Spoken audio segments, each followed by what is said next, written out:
Shalom saudara, selamat pagi saudara. Saudara sudah siap saat ini untuk masuk dalam hadiratnya Tuhan. Dan merasakan pekerjaan rohnya yang dahsyat. Serta firman-Nya. Ditenggelamkan dalam firman-Nya. Saya akan melanjutkan apa yang saya sudah sampaikan minggu lalu kepada saudara. Meskipun minggu lalu kita sudah membaca Kidung 4 ayat 16 dan juga Kidung 5 ayat 1. Tetapi hari ini secara khusus saya akan menjelaskan Kidung 5 ayat 1. Sesungguhnya Kidung 5 ayat 1 merupakan respon daripada Kidung 4 ayat 16. Sebelum kita memulainya, saya mengajak kita berdoa kepada Tuhan. Terpujilah Engkau Tuhan. Menganugerahkan kepada kami penyingkapan. Sehingga kami tahu bagaimana kami melangkah, membawa diri kami, bahkan kami berpikir, serta memiliki tujuan yang sama dengan tujuan-Mu Tuhan. Kami bersyukur oleh karena Tuhan memberikan penyingkapan kepada kami melalui pewahyuan, pengertian, dan hikmat. Kami bersyukur kepadamu karena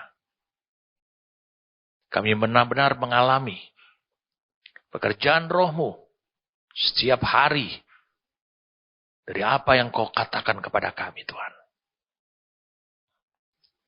Berbicaralah Tuhan saat ini. Kau tahu Tuhan, mereka yang sudah siap untuk mendengarkannya.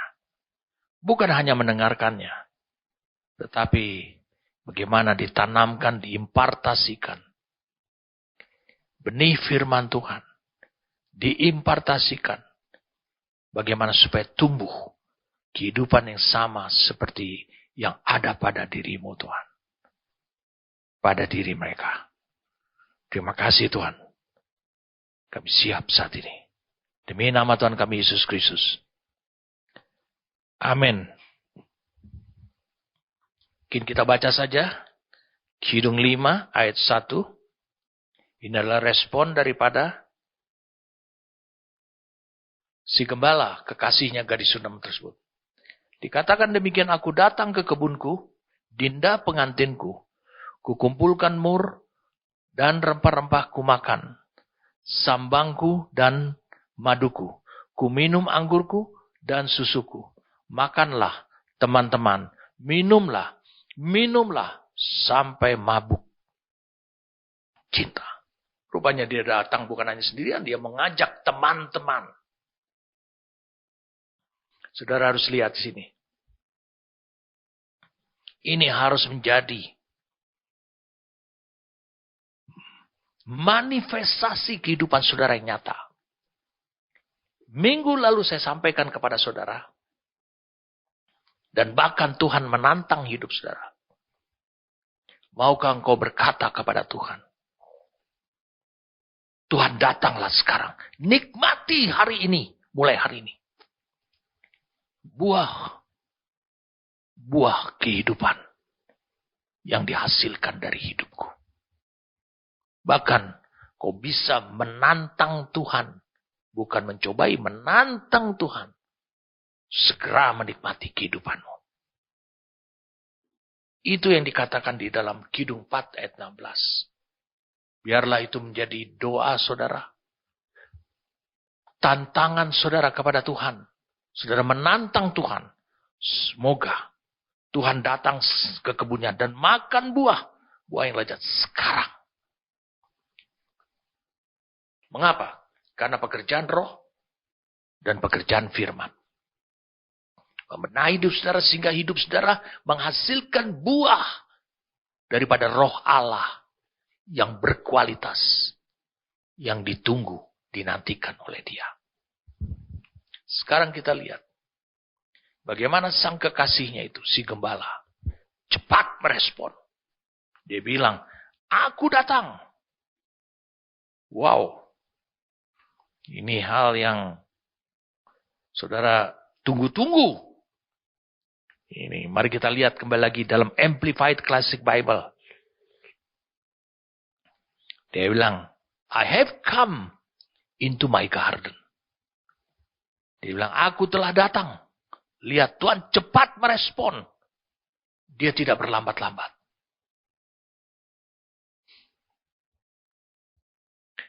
Di perumpamaan Matius pasal yang ke-13, perumpamaan penabur. Saudara lihat, Tuhan juga menantikan dengan segera tuaian dari apa yang dia tabur di dalam hidup saudara. Yesus mengatakan juga dalam Yohanes pasal 4, kau mengatakan 4 bulan lagi masa menuai, lihat sekelilingmu. Itu yang harus menjadi kekuatan saudara dan langkah iman saudara. Tuhan segera datang. Nikmati tuaian itu. Nikmati buahnya dari kehidupanku. Lihat apa yang jawaban Tuhan. Sama seperti si kekasihnya berkata, aku datang ke kebunku, Dinda pengantinku. Kukumpulkan mur dan rempah-rempahku, ku makan sambangku dan maduku. Itu madu datangnya dari lebah, tawon. Berarti ada di kebun itu. Terpelihara juga. Wow, ini makanan-makanan yang berkualitas. Yang meningkatkan energi yang disukai oleh setiap manusia. Ku minum anggurku dan susuku. Kemudian dikatakan, makanlah teman-teman. Minumlah sampai mabuk cinta.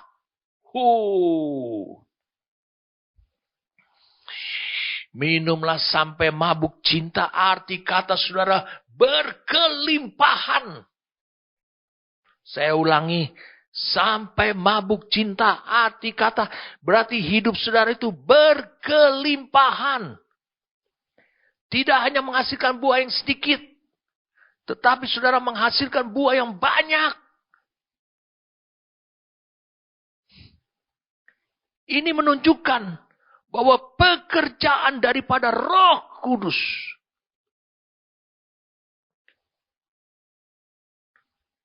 lihat, dia mengajak teman-teman. Lalu teman-teman juga sampai dijamin sampai mabuk cinta. Berarti apa? Berkelimpahan.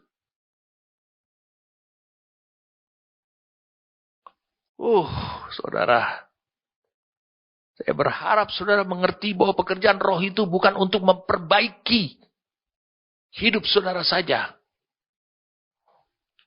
Dia bilang adalah sampai mabuk cinta. Berarti saudara tidak akan pernah berkekurangan.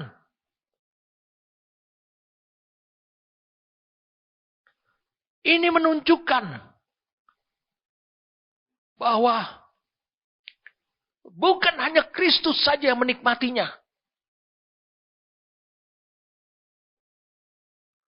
Tetapi saudara berkelimpahan. Berkelimpahan. Sehingga bisa membuat anggurnya itu memabukkan orang. Itu menunjukkan kelimpahan.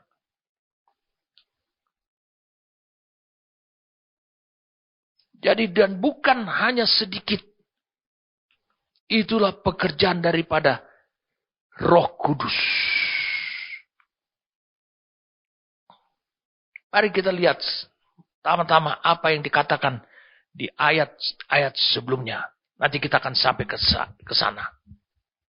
Ini merupakan tantangan buat hidup saudara. Itu yang diharapkan Tuhan. Dia akan segera datang. Dia mau nikmati apa? Dia mau menikmati hasil daripada kebun anggur itu. Hasil daripada pekerjaan Roh Kudus. Hasil daripada firman.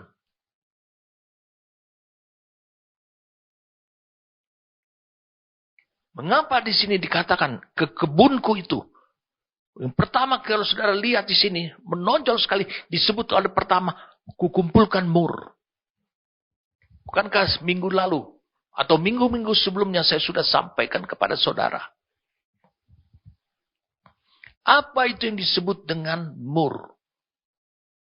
Kalau kau baca di Kidung 1 ayat 13, mari kita lihat.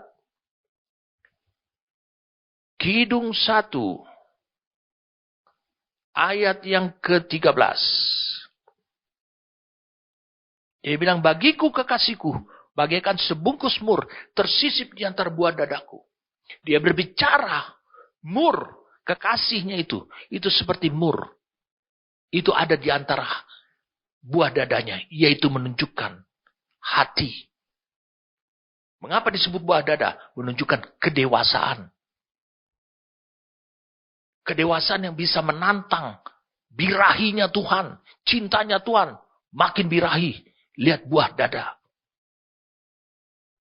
Itulah yang harus engkau bangun dalam hidupmu. Tuhan melihat hidupmu, melihat kelakuanmu. Dia makin birahi cintanya kepada saudara. Kenapa? Karena saudara menyisipkan mur di antara buah dadamu. Sekarang kau pelihara itu di kebunmu. Dan lewat pekerjaan daripada Roh Kudus.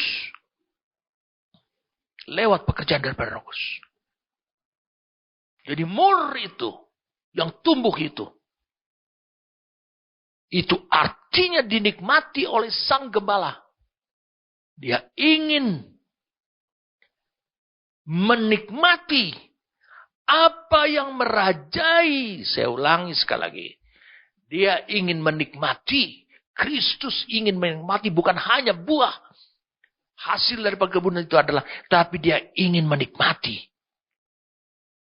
Apa yang merajai hati si gadis Sunam, apa yang merajai hati gerejanya, apa yang merajai hati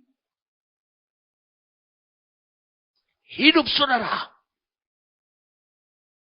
Itu adalah kepribadian si gembala.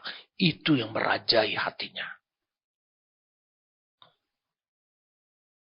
Jadi yang merajai, yang berkuasa pada hati, yang memerintah, bertata pada hati. Si gadis Sunam ini adalah seperti mur. Karena mur ini persembahan buat raja. Penguburan buat raja. Segala sesuatu mur ini untuk raja. Jadi dia ingin menikmati sendiri dari hasil kebunnya itu. Apa yang pertama dia ingin? Mur. Rempah-rempah. Itu yang ingin dinikmati. Ini memberikan hati. Tuhan juga ingin menikmati hati saudara. Apa yang ada di hati saudara. Apa itu hati? Saya ulangi, apa itu hati? Hati terdiri daripada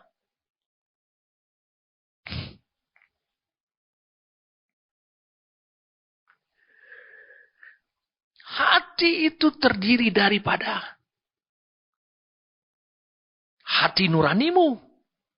Merupakan fungsi daripada rohmu. Lalu hati itu terdiri dari hati nurani. Fungsi daripada roh.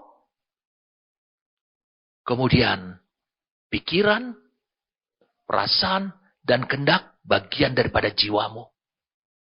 Itu disebut hati.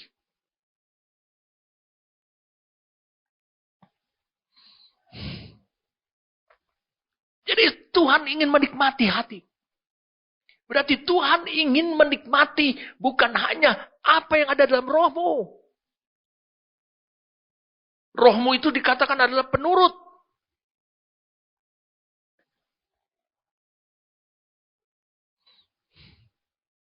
Tetapi apa yang ada pada pikiranmu.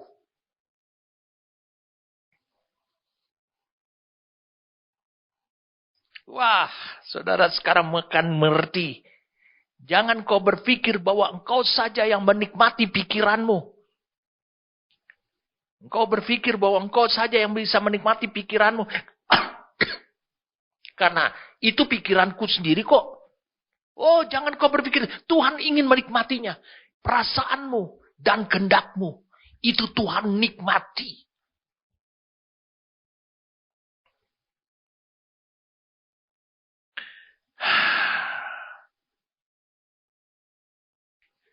Wow.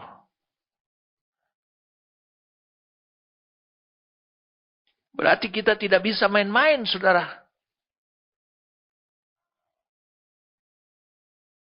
Berarti Tuhan ingin menikmati hati yang seperti ini. Ini merupakan pertanda buat kita, sinyal buat kita. Saya ulangi, ini adalah sinyal buat kita. Untuk kita mulai harus bisa menyadari. Engkau tidak bisa main-main. Bukan hanya buah sikap karakter itu. Karena itu datang dari hati. Itu produk dari hatimu.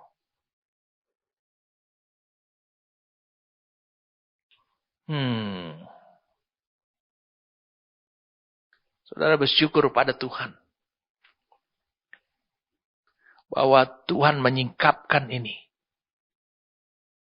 Bahwa dia juga ingin menikmati pemikiran-pemikiranmu. Dia ingin menikmati juga perasaanmu. Yaitu ekspresi cintamu, kasihmu, pengorbananmu, sayangmu kepada Tuhan yang merupakan dipancarkan dari dalam batinmu, yaitu rohmu. Dia ingin juga menikmati kehendakmu, keputusanmu, tekadmu, ketetapan hatimu. Itu yang dia inginkan. Tidak aku datang ke kebunku, Dinda, pengantinku, kumpulkan mur dan rempah-rempahku. Baru dia makan, ku makan sambangku dan maduku, ku minum anggurku dan susuku. Dia ingin mendapatkan hatimu. Mengapa? Hati gerejanya seharusnya adalah di dalam hati gereja Tuhan. Kalau saudara sebagai gereja Tuhan, itu dia mendapati yang merajai hati saudara adalah pribadi dia. Berarti ini yang disebut dengan pemerintahan Allah, kerajaan Allah ada dalam hatimu. Dia memerintah di sana. Dia bertahta di sana. Jadi kita sekarang dapatkan secara aku datang ke kebun, dia respon. Yang jadi masalah adalah apakah hatimu siap? Beranikah engkau menjawab pertanyaan ini? Apakah hatimu memang hanya untuk dia saja, pribadi dia saja? Atau engkau masih memiliki agenda lain di dalam pemikiranmu? Jadi arti daripada Kidung 5 ayat 1 yang pertama di sini kita yang awalnya kita lihat sih, kukumpulkan mur dan rempah-rempah, menunjukkan bahwa si gembala menikmati hati si gadis yang sepenuhnya hanya mencintai pribadi si gembala itu. Jadi si gembala menikmati hati si gadis Sunem itu yang sepenuhnya hanya mencintai si gembala. Wah. Saudara lihat, ukuran saudara mengasihi Tuhan, mencintai Tuhan dalam setiap aspek kehidupanmu. Itu Tuhan mau nikmati. Saya katakan itu yang Tuhan mau nikmati. Wow. Nanti saya akan kasih satu contoh, saudara bisa lihat. Di dalam contoh ini jelas Tuhan ingin menikmati. Sampai seterusnya. Dan dia ingin mendapatkan juga di keturunan berikutnya, dan seterusnya. Untuk dia bisa menikmati hati seperti ini. Didapati dari hati leluhurnya.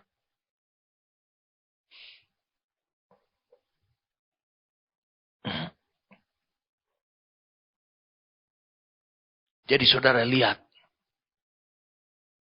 Makanya jagalah hati dengan segala kewaspadaan.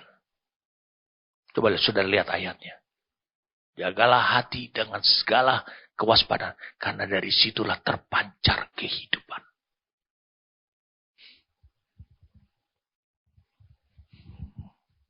Jadi Allah bukan hanya ingin menikmati.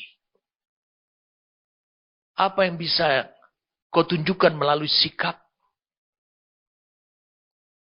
Apa yang kau bisa tunjukkan melalui perbuatan. Bukan hanya itu. Tapi Allah juga, Kristus dalam hal ini, ingin menikmati pemikiran saudara, perasaan saudara, ekspresi perasaan saudara, dan juga kehendak saudara, keputusan saudara.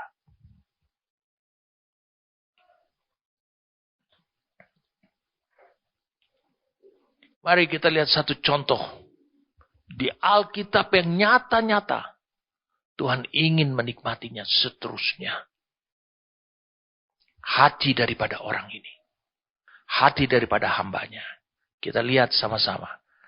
1 Tawarikh.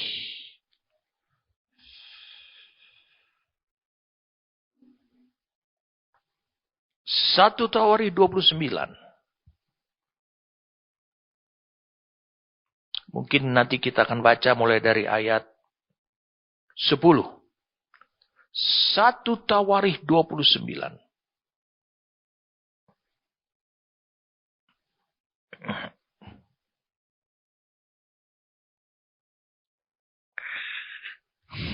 Lihat, ini hari tuanya Daud.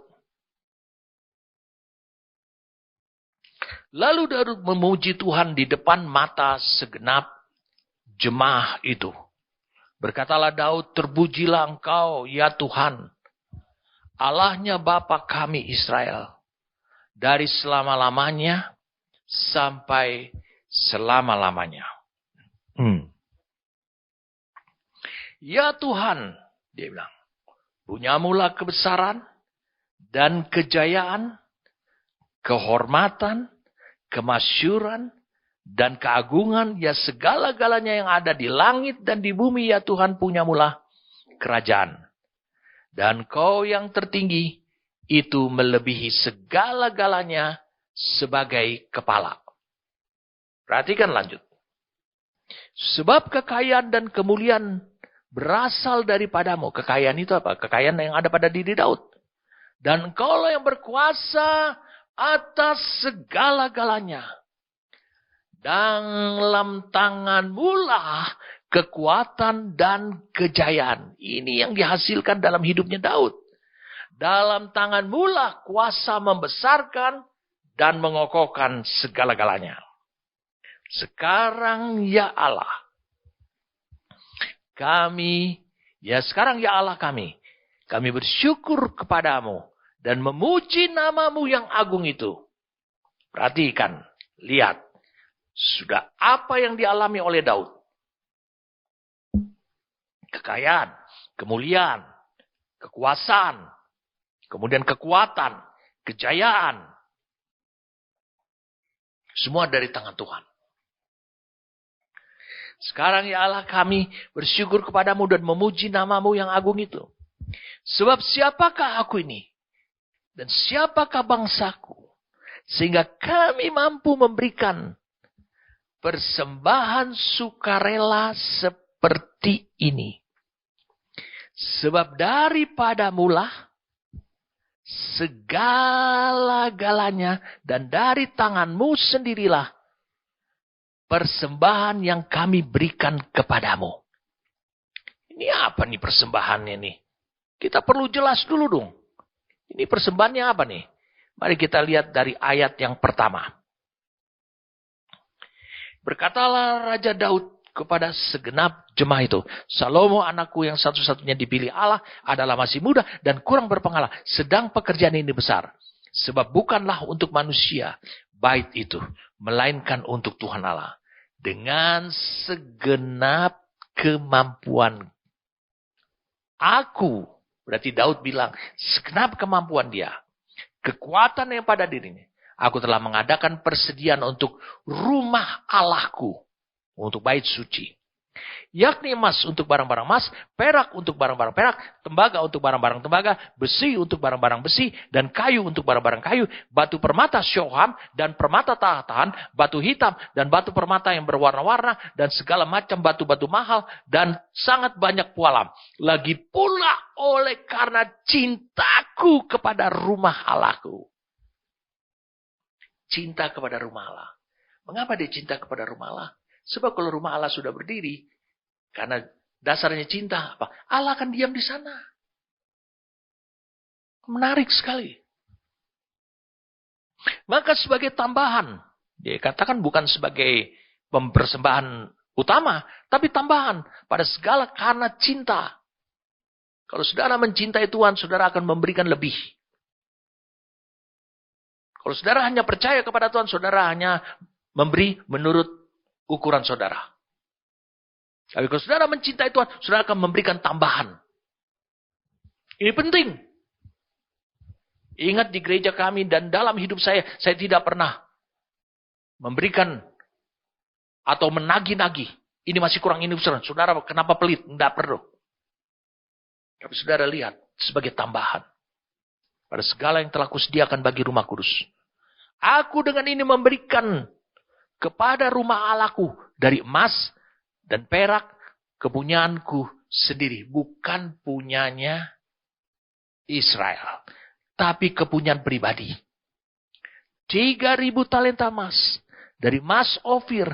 Dan 7.000 talenta perak. Murni untuk menyalut dinding rumah. Ruangan. Saudara lihat. Dia lakukan semuanya ini. Karena apa? Cinta. Cinta datang dari mana? Hati. Yakni emas untuk barang-barang emas, dan perak untuk barang-barang perak, dan untuk segala yang dikerjakan oleh tukang-tukang. Maka siapakah pada hari ini yang rela memberikan persembahan kepada Tuhan? Baru dia bisa menantang orang. Yang rela. Bukan karena paksa. Rela. Siapa saja, mau berapa saja. Lalu para kepala puak dan para kepala suku Israel dan para kepala pasukan 1.000 dan pasukan 100 dan para pemimpin pekerjaan untuk raja menyatakan kerelaannya. Mereka menyerahkan untuk ibadah. Di rumah Allah 5.000 talenta emas. Wow, banyak sekali.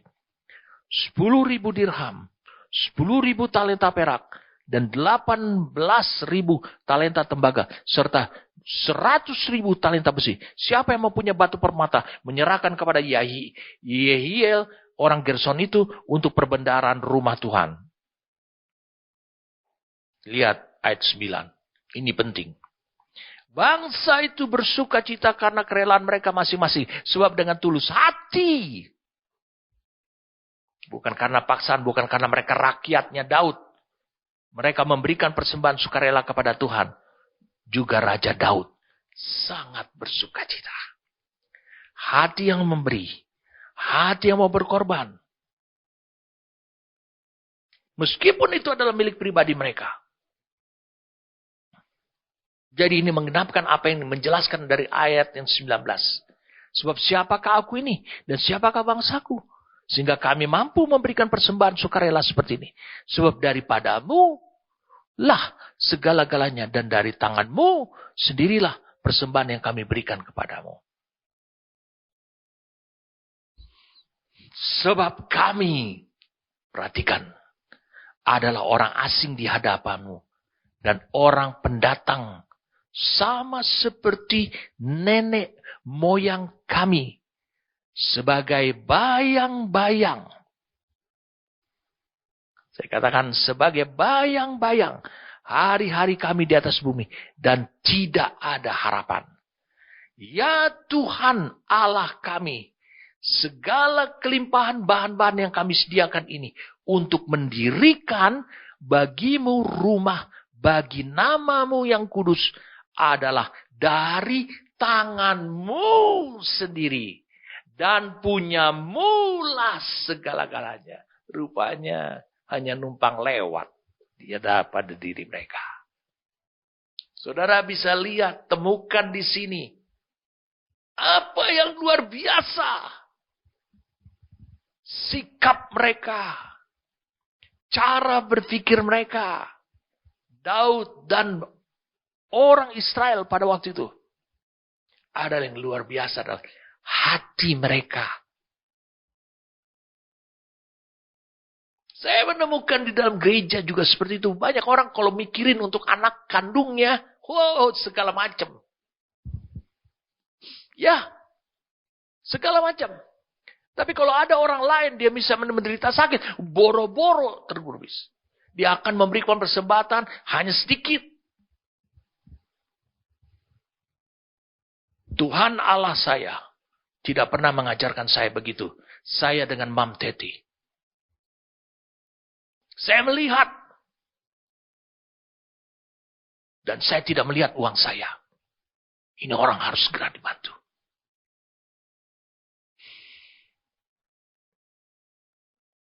Ya, tidak tahu. Saya tidak tunggu sampai orang itu menangis lebih dulu.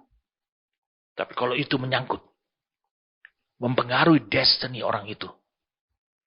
Mungkin kalau dia sakit, itu adalah kematian. Saya akan habis-habisan. Berapapun uang, puluhan juta, bahkan ratusan juta, saya berikan dari uang pribadi saya. Saya tidak peduli. Asal dia bisa menyelesaikan destiny-nya. Itu prinsip. Itu keyakinan kami.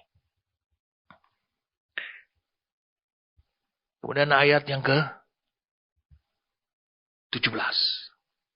Aku tahu ya Allahku, bahwa engkau adalah penguji hati. Dan berkenan kepada keikhlasan.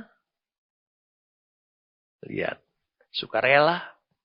Maka aku pun mempersembahkan semuanya itu dengan sukarela dan tulus ikhlas. Bayangkan dia berani ngomong di depan Tuhan. Ya Tuhan menyelidiki hatinya dia. Betul atau tidak? Oh benar ternyata. Dan sekarang umatmu yang hadir di sini telah kulihat memberikan persembahan sukarela kepadamu dengan sukacita.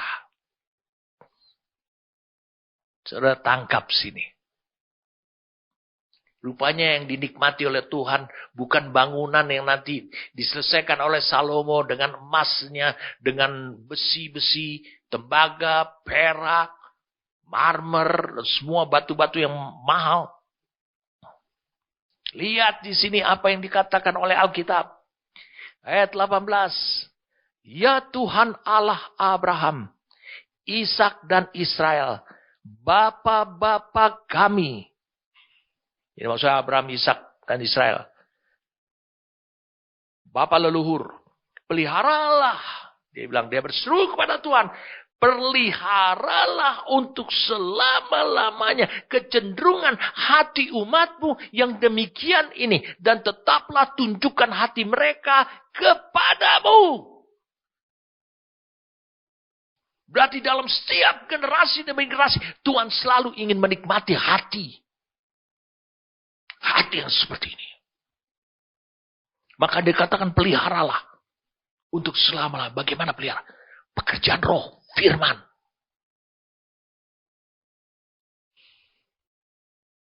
Saya menemukan orang yang saya paling banyak melihat orang paling pelit di hadapan Tuhan dan paling pelit di dunia ini. Kenapa? Dia hanya mau habis-habisan ketika dia ngurus kebutuhan daripada darah dagingnya saja.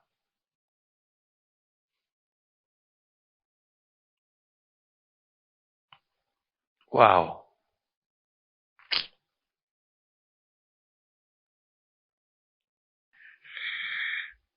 Saudara bisa lihat, bayangkan di sini. Dia bilang ayat 18 ini luar biasa sekali. Ya Tuhan Allah Abraham, Ishak dan Israel, Bapa-bapa kami, peliharalah untuk selama-lamanya kecenderungan hati umatmu yang demikian ini. Dan tetaplah tunjukkan hati mereka kepadamu. Kecenderungan hati. Kecenderungan. Dan terakhir kita baca. Dan kepada anakku Salomo, lihat. Berikanlah hati yang tulus, sehingga ia berpegang pada segala perintahmu dan peringatanmu dan ketetapanmu, melakukan segala-galanya dan mendirikan bait yang persiapannya telah kulakukan.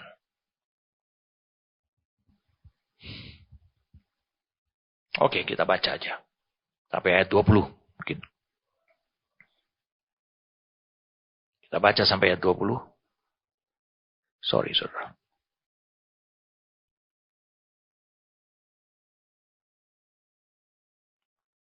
Kita baca. Kemudian berkatalah Daud kepada segenap jemaah itu, pujilah kiranya Tuhan Allahmu. Maka segenap jemaah itu memuji Tuhan, Allah nenek moyang mereka. Kemudian mereka berlutut dan sujud kepada Tuhan dan kepada Raja.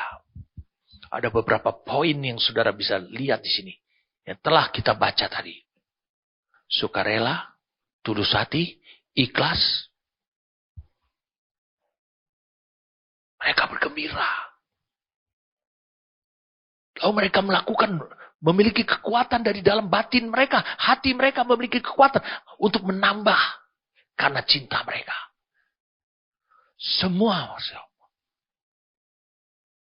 Semua kita ketahui di sini. Daud mengakui bahwa kebesaran, kejayaan, kehormatan, kemasyuran, keagungan, kerajaan, kekayaan, kemuliaan yang dia miliki, yang Israel miliki, itu berasal dari Tuhan.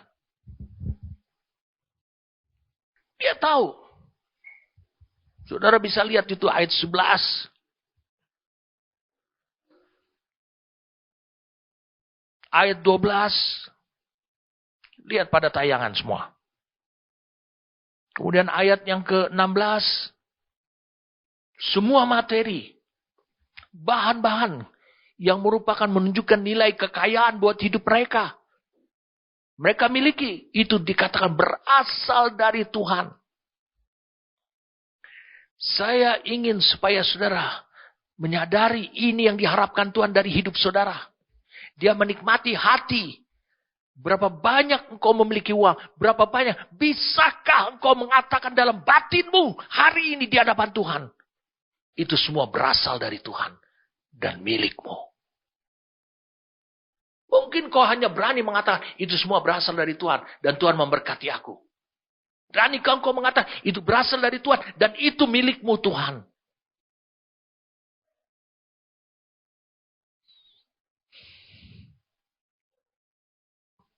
Wah. Saudara sampai ditantang oleh Tuhan. Untuk tidak bermain-main. Dalam mengasihi Tuhan, mencintai Tuhan. Itulah gereja yang diharapkan Tuhan. Ditulis dalam Kidung Agung. Gereja sebagai kekasihnya.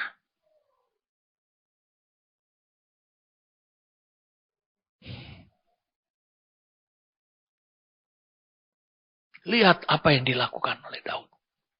Segala apa yang dikerjakan dan diberikan Tuhan kepada Daud. Bukanlah, perhatikan ini. Bukanlah yang membentuk hatinya. Tuhan memberkati dia, itu membentuk hatinya. Tidak. Tapi semuanya itu Tuhan lakukan justru untuk memberkati Daud, memberikan kelimpahan kepada Israel adalah untuk menguji hati Daud. Hati macam apa? Ketika engkau diberkati, wah. Saya merasakan dalam hidup saudara banyak orang yang menyaksikan ini. Terus menerus saya merasakan itu. Saya tahu saya diberitahu oleh Tuhan. Hidup saudara adalah orang yang bisa mengatasi, menghandle kekurangan. Tapi tidak bisa menghandle kelimpahan.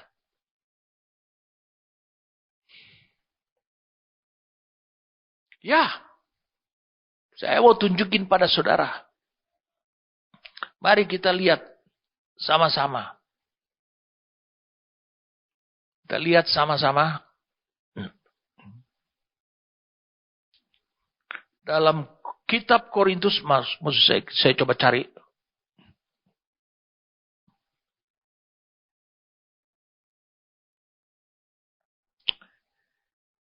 Dalam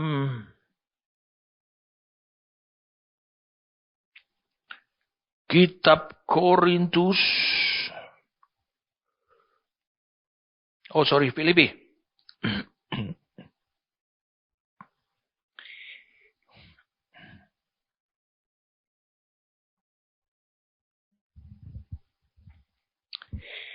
Dengarkan baik-baik. Filipi 4 ayat 11 dan 12 sampai 13. Kukatakan ini bukanlah karena kekurangan, sebab aku telah belajar mencukupkan diri dalam segala keadaan. Lihat apa yang Paulus katakan. Aku tahu apa itu kekurangan. Kenapa dia tahu kekurangan? Karena dia pernah ngalami. Dan aku tahu apa itu kelimpahan. Mengapa? Dia juga pernah mengalami. Dalam segala hal dan dalam segala perkara tidak ada sesuatu yang merupakan rahasia atau misteri bagiku. Baik dalam hal kenyang maupun dalam hal kelaparan, baik dalam hal kelimpahan maupun dalam hal kekurangan. Tidak ada misteri, tidak aneh.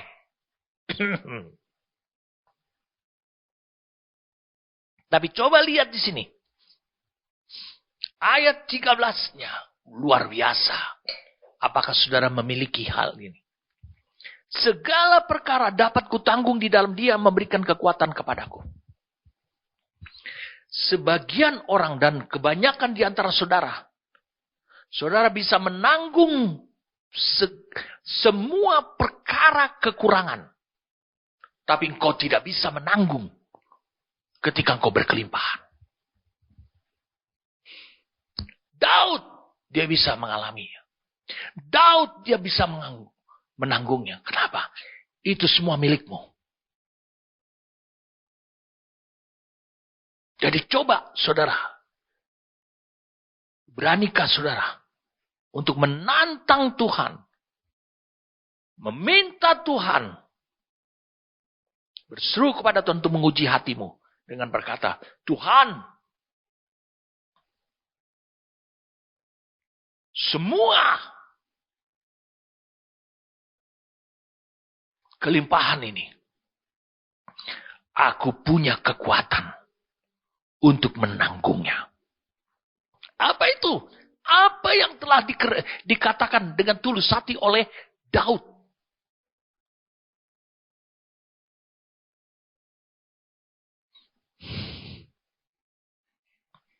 Wah.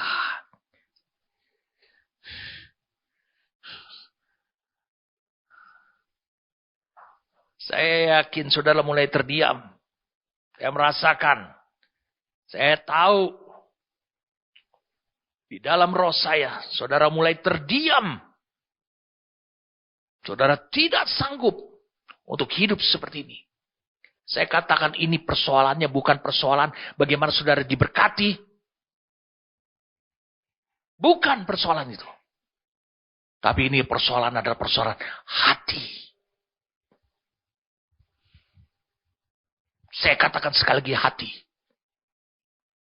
Bagi kalian yang hidup terus-menerus dengan gereja, pasti yang kalian pikirkan adalah mengenai gereja saudara. Pernahkah saudara berpikir tentang yang lain? Pernahkah saudara hanya mendengar berita, tapi saudara pernahkah berpikir, bagaimana mungkin saudaraku di sana bisa menyelesaikan proyek Tuhan, bisa menyelesaikan destiny.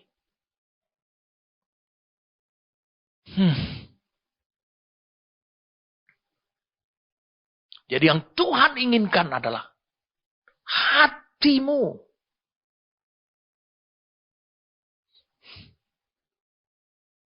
Lihat saudara, apa yang dikatakan oleh Rasul Paulus di sini.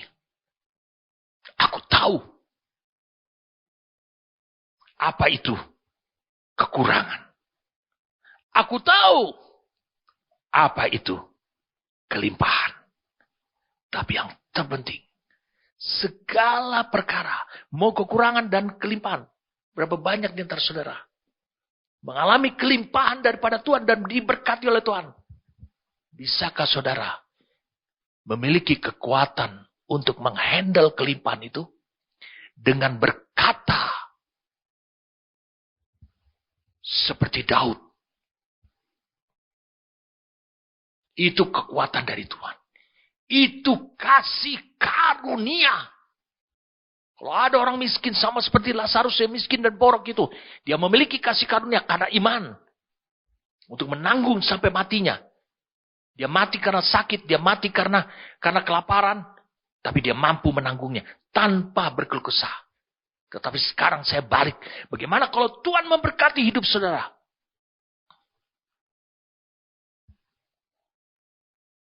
Apakah saudara memiliki kasih karunia, kekuatan untuk mengatakan ini semua milikmu Tuhan?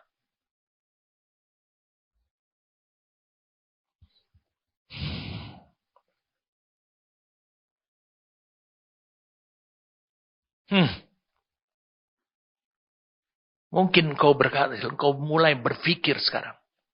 Mungkin kau merasa ditusuk oleh pedang roh dalam sekali.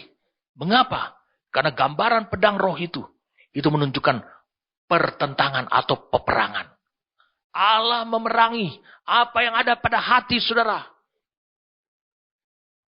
Itu saudara. Saudara memberi bukan karena saudara hitung dulu. Tetapi sikap hati. Bagaimana engkau menempatkan hati? Apakah ini semua milik Tuhan? Wah.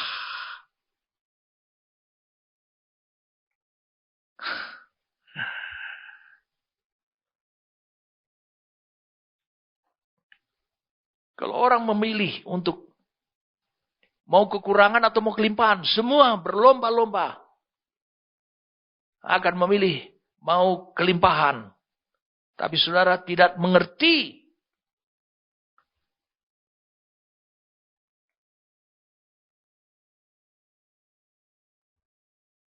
Saudara tidak mengerti bahwa yang Tuhan ingin bukan memberkati saudara, tapi yang Tuhan ingin adalah hatimu. Saya sudah sampaikan kepada saudara. Semua berkat Tuhan. Saya ulangi, semua berkat Tuhan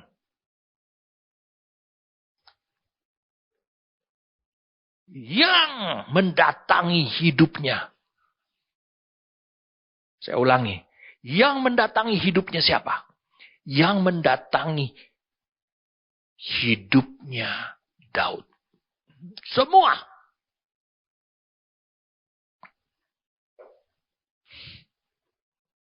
Saudara tahu, itu tidak pernah membentuk, saya ulangi, tidak pernah membentuk hati Daud. Tapi justru itu untuk menguji hati Daud.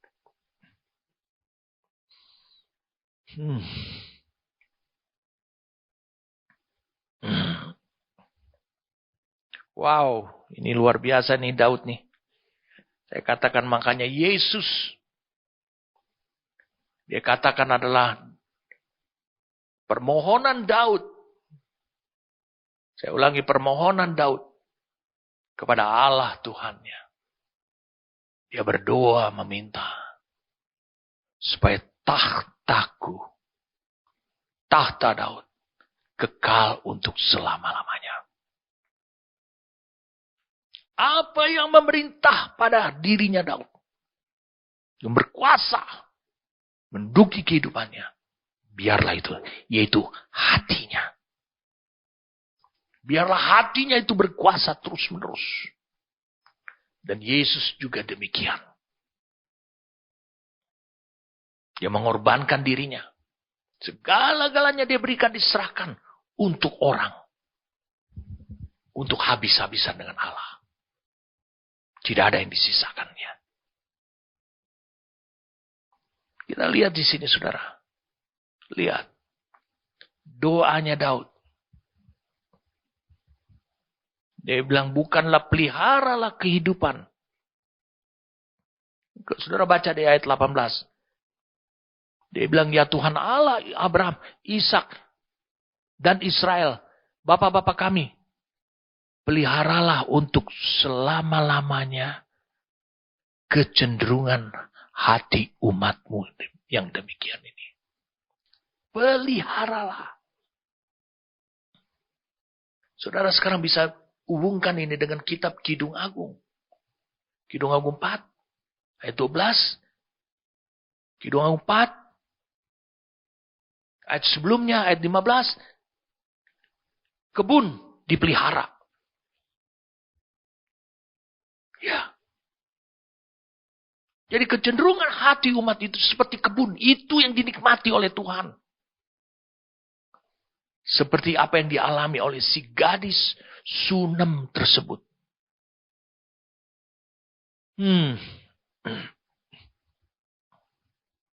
Oke lah saudara. Allah ingin menikmati. Kristus ingin menikmati hatimu. Saya katakan dia ingin menikmati hatimu. Hati yang seperti itu. Lihat apa yang terjadi pada dirinya Daud. Sampai umat Tuhan. Saya ulang. Umat Tuhan. Berbuat dan memiliki kecenderungan hati yang sama. Tuhan menikmatinya. Makanya masa kejayaan Daud itu luar biasa sekali. Orang Israel selalu menginginkan hal yang fisik, yang lahiriah, kejayaan daripada Daud. Tetapi Tuhan mengabulkan doa Daud, tahtaku untuk selama akhirnya Kristus duduk di sana. Untuk selama-lamanya adalah apa? Kekayaan yang dimiliki, yang didapati Tuhan dalam hidupnya Daud. Dan pada masa Daud, pada umat Tuhan. Yaitu kecenderungan hati. Hati yang demikian.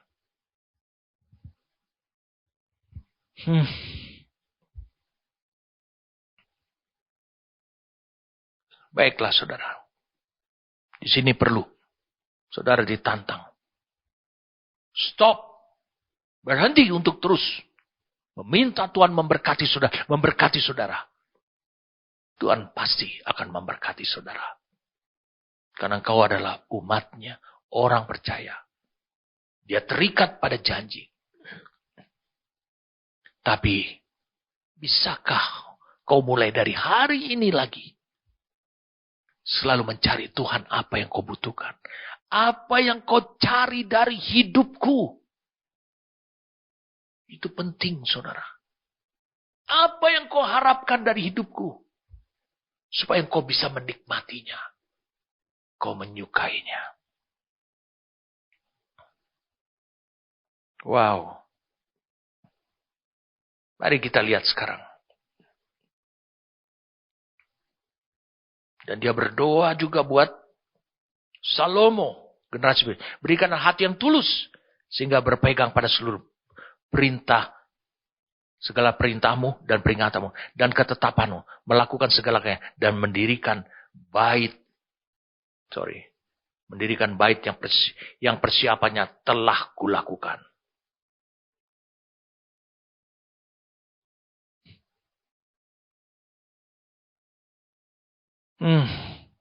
Kita kembali lagi saudaraku. Kidung 5 ayat 1. Dia bilang, ku makan sambangku. Ini adalah hasil yang memberikan kekuatan kepada Tuhan. Maduku, ku minum anggurku dan susuku. Kemudian dikatakan dia ngajak teman-temannya. Kita perlu di sini. Saudara lihat di sini. Ku minum anggurku. Ini adalah anggur, air anggur yang berasal dari pohon anggur yang ada. Dari kebun anggur miliknya sendiri. Bukankah si gadis Sunem ini dia memiliki kebun anggur sendiri? Ya. Lalu dia memperumpamakan dirinya juga sebagai kebun anggur. Nikmatilah. Rupanya kebun anggur yang tidak terurus itu sebenarnya adalah hasil buah anggurnya itu minumannya. Itu adalah buat kekasihnya. Tapi dia dipaksa untuk ngurus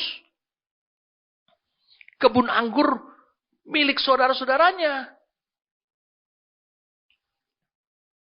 Mari kita lihat sama-sama saudara. Di ayat yang ke-14.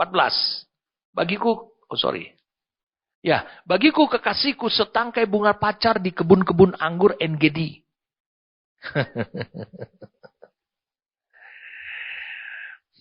Lihat, dia berbicara tentang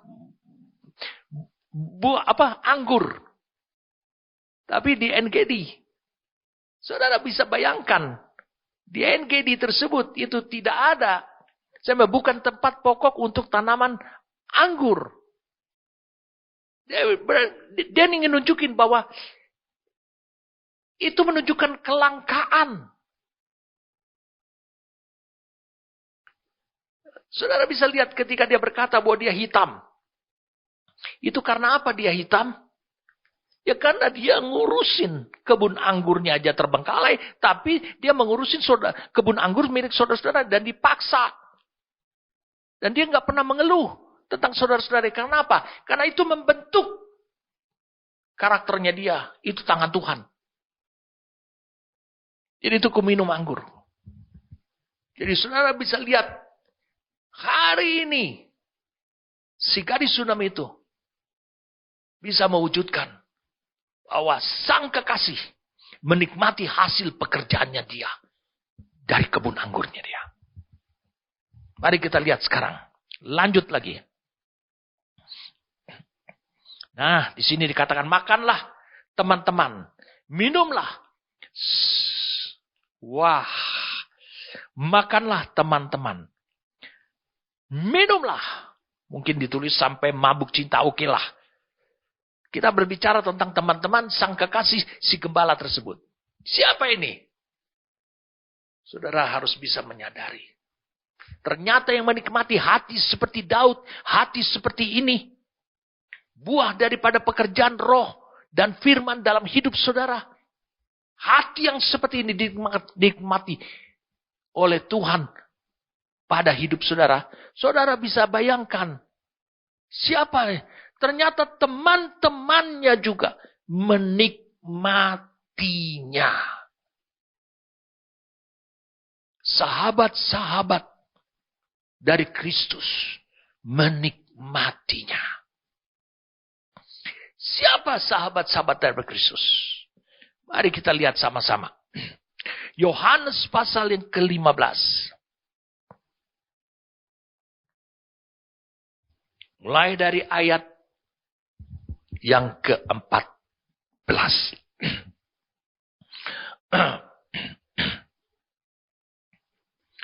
Kamu adalah sahabatku. Jikalau kamu berbuat apa yang kuperintahkan kepadamu. 1. Sahabat itu berbuat apa yang diperintahkan Tuhan. Saudara-saudara makin mendekat. Siapa sahabat ini? Sahabat kekasih kita ini. Dia mengajak. Adalah hamba-hamba Tuhan yang memimpin hidup saudara. Dia menjalankan perintah Kristus. Lihat ayat 15. Aku tidak menyebut kamu lagi hamba.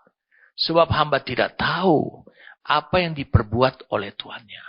Berarti seorang hamba, dia tahu apa yang sedang ataupun diperbuat oleh tuannya. Itu sahabat. Dia tahu. Makanya dia bukan hamba. Tapi kalau saudara tidak tahu, ingat, hubunganmu dengan Tuhan bukan sebagai sahabat, tapi Tuhan dan umat. Tetapi aku menyebut kamu sahabat karena aku telah memberitahukan kepada kamu segala sesuatu yang telah kudengar dari Bapakku. Berarti nggak ada misteri. Apa yang dari Bapa, ku dengar dari Bapa, ku beritahukan kepadamu. Loh, sekarang kan Kristus ada di tahta. Sekarang kan Kristus ada di tahta. Lalu bagaimana siapa yang memberitahu? Roh Kudus. Mari kita lihat. Yohanes pasal yang ke-16. Mulai dari ayat yang ke-13. Tetapi apabila ia datang, yaitu roh kebenaran, ia akan memimpin kamu ke dalam seluruh kebenaran, bukan seluruh firman. Kebenaran menjadi kehidupan. Sebab ia tidak akan berkata-kata dari dirinya sendiri. Tetapi segala sesuatu yang didengarnya, itulah yang akan dikatakannya. Dan ia akan memberitakan kepadamu hal-hal yang akan datang. Lalu Yesus menerima ini dari Bapa.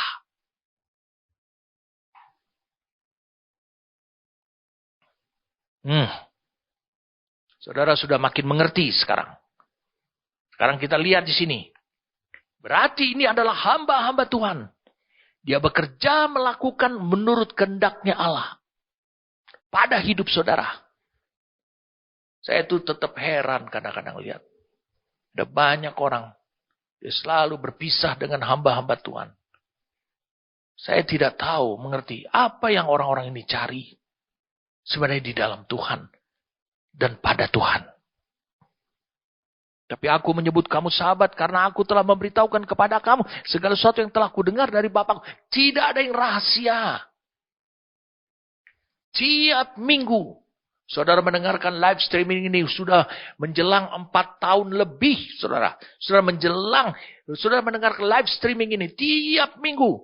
Tidak ada yang rahasia dari apa yang Bapak inginkan buat hidup saudara disampaikan kepada hidup saudara. Lihat saudara, apa yang hamba-hamba Tuhan ini, apa yang saya harapkan dari hidup saudara, sebagai sahabatnya Kristus. Apa yang saya harapkan? Dia bilang, makanlah teman-teman, minumlah sepuasnya. Apa yang saya makan? Hatimu. Saya mau menikmati hatimu. Saya ingin mendapati dari sekian banyak firman Tuhan ditabur pada hidup saudara. Tiap minggu, bahkan satu minggu engkau bisa mendengarkan 3 kali. Dari upper room, dari gerejamu sendiri. Mungkin dari komsel, saudara mendapatkan. Tapi saya ingin menikmati. Sampai saya mabuk. Karena saya sahabat daripada Kristus.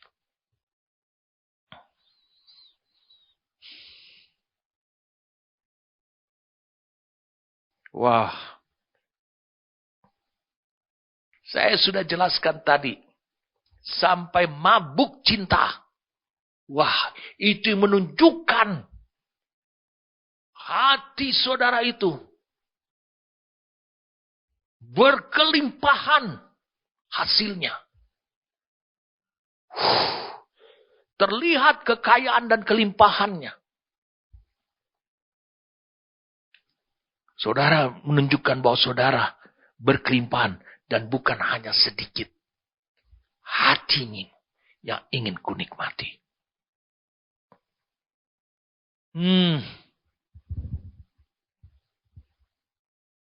Kemudian dikatakan ini. Makanlah teman-teman, minumlah. Siapa teman-teman ini? Inilah sahabat-sahabat Kristus. Hamba-hamba Tuhan. Yang oleh karena anugerah dikirim untuk hidup saudara. Mengurusi saudara. Dan apa yang mereka mau nikmati? Bukan uangmu. Dan apa yang mereka mau nikmati? Bukan bagaimana engkau memberi persembahan kepada dia. Tapi yang dia mau nikmati adalah hatimu.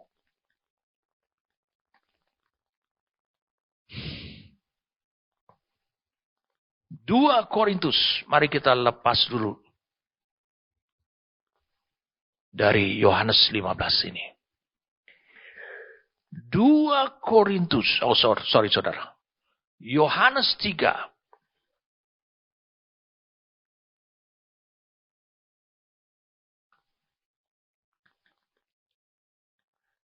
ayat yang ke-29. Mari kita lihat. Saya sudah sampaikan ayat ini berkali-kali dengan penjelasannya. Berkali-kali dalam penjelasannya ketika saya sampaikan. Masa persiapan, dengan judul masa persiapan kedatangan Tuhan. Saudara mungkin masih ingat. Kita baca. Yohanes 3 ayat 29 ini adalah perkataan Yohanes sendiri.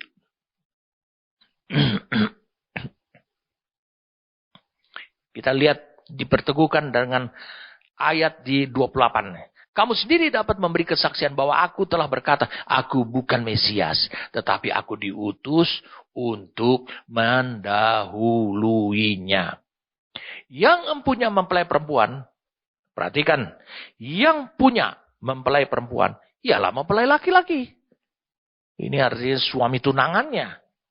Tetapi sahabat mempelai laki-laki, ini sahabat Kristus, yang berdiri dekat dia dan yang mendengarkannya sangat bersuka cita mendengar suara mempelai laki-laki itu. Wah. Berdiri, dia bersuka cita, dia menjadi mabuk. Itulah sukacitaku dan sekarang sukacita itu penuh. Ini. Dia kelimpahan daripada ketika Kristus menikmati hatimu, maka semua hamba-hamba Tuhan yang diutus Tuhan kepada hidup saudara, mereka juga merasakan sukacita. Mereka mabuk. Mari kita lihat satu lagi. Ya, saudara harus lihat. Mabuk apa sih di sini? Dikatakan ini sampai mabuk cinta. Kalau ini kan Yohanes 3 ayat 29, dikatakan ini mabuk apa? Sukacita. Kita lihat. Saudara harus percaya bahwa ada mabuk cinta. Dia menikmati hati saudara.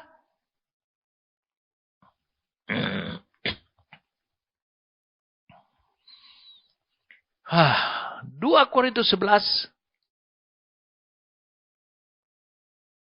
ayat 1 dan 2. 2 Korintus 11 ayat 1 dan ayat 2.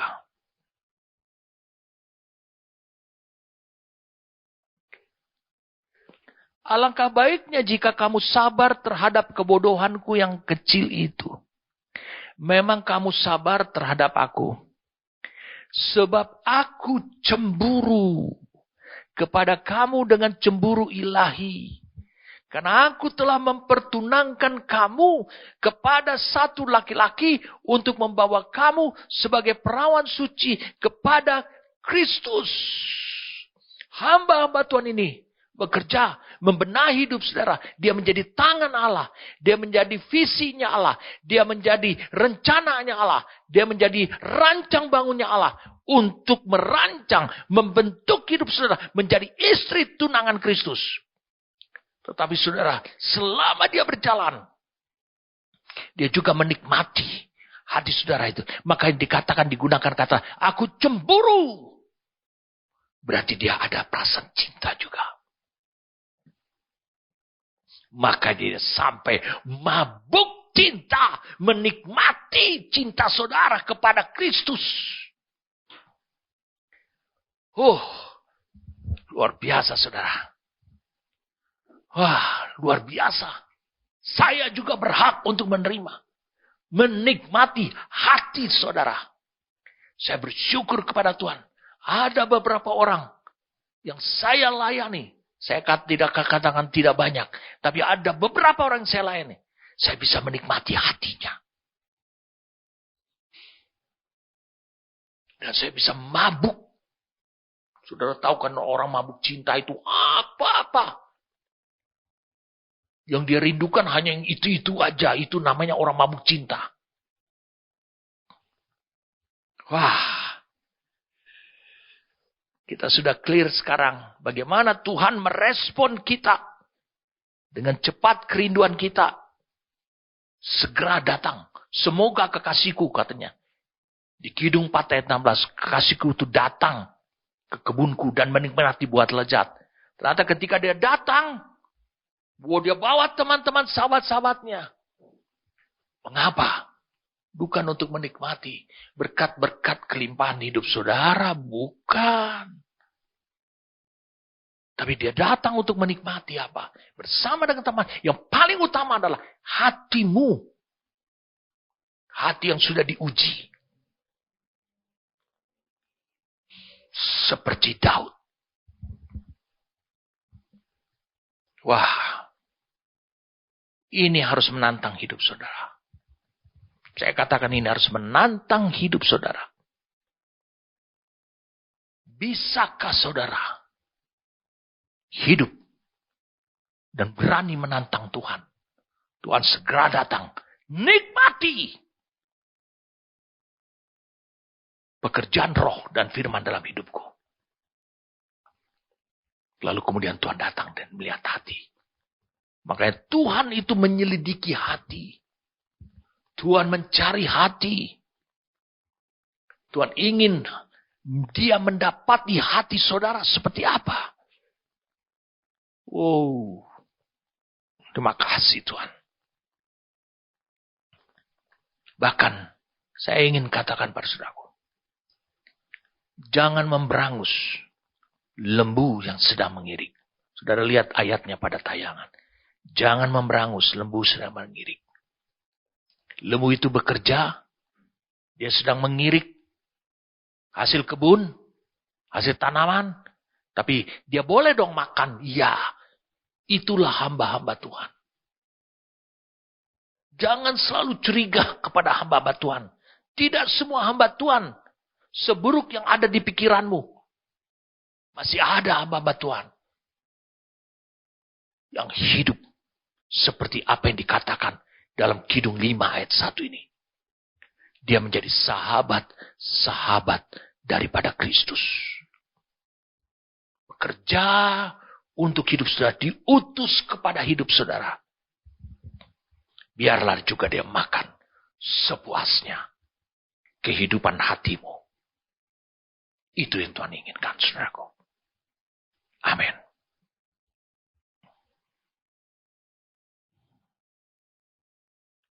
Terpujilah Engkau Tuhan, Allah yang menyingkapkan dengan jelas kepada kami. Oh Tuhan, terima kasih. Yang Kau tunggu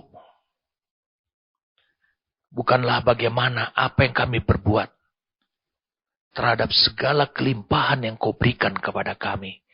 Berkat-berkat yang Kau berikan kepada kami. Tetapi bagaimana dalam hati kami memiliki kekuatan. Kami memiliki kasih karunia. Sama seperti yang Kau miliki, Tuhan. Hati yang Kau miliki, yang ada pada dirimu, itu juga hati yang ada pada kami, Tuhan. Oh, hamba berdoa supaya terimpartasi firman ini menjadi kebenaran dalam hidup mereka. Demi nama Tuhan kami Yesus Kristus, Roh Kudus terus melakukan pekerjaan-Mu sampai selesai, Tuhan.